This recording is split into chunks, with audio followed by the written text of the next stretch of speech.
ഈ ഒക്ടോബർ 7 നടന്ന വംശഹത്യ, അവിടെ കൊല്ലപ്പെട്ട കുട്ടികളുടെ പേര് വായിക്കാതെ ഇവിടെയുള്ള പുരോഗമന നായകന്മാർ ഒരു പക്ഷം മാത്രം, അതായത് ഗാസയിൽ കൊല്ലപ്പെട്ട കുട്ടികളുടെ പേര് മാത്രം വായിക്കുമ്പോൾ അതിന് പിന്നിലൊരു വ്യക്തമായൊരു അജണ്ടയില്ലേ?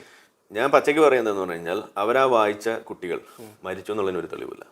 അമാസ പുറത്തുവിട്ട കണക്കാണ് അത്. ഒരു അമാസ ഒരു രാജ്യം തന്നെ പറയുള്ളൂ. അതായത് അവര് കൊല്ലപ്പെട്ടു എന്ന് പറഞ്ഞുകൊണ്ട് വായിച്ച കുട്ടികളുടെ പേരുകൾ അവർ തിരുത്തേണ്ടി വരും. കാരണം അതിൽ 50% മിനിമം.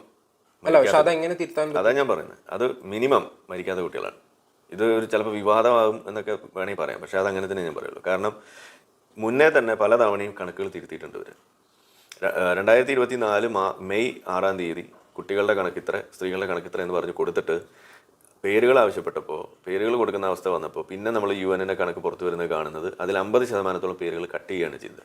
അപ്പോൾ 14,000 കുട്ടികൾ മെയ് 2024 6 പുറത്തുവിട്ട പേര് മെയ് 8 ആകുമ്പോഴേക്കും അത് 7,000 8,000 കുറയാണ്. അപ്പോൾ ആ ബാക്കിയുള്ള പേരുകളിലുള്ള കുട്ടികൾ അവരെന്ത് പുനർജീവിച്ച് എഴുന്നേറ്റ് പോയോ? ഇതാണ് ഞാൻ ചോദിക്കുന്നത്. ഇത് ഒരു തവണയൊന്നുമല്ല, 2-3 തവണ സംഭവിച്ചിട്ടുള്ള കാര്യമാണ്. തിരുത്തുക, പേര് നമ്പർ തിരുത്തുക എന്ന് പറയുന്നത്. അപ്പോൾ ഇവിടെ ഇവർ കണ്ണീരൊഴുക്കി വായിച്ച കുട്ടികൾ സത്യത്തിൽ മരിക്കാത്ത കുട്ടികളാണ്. ആ മരിക്കാത്ത കുട്ടികളുടെ പേരാണ് ഇവർ മരിച്ചു എന്ന് പറഞ്ഞ് വായിച്ചത്.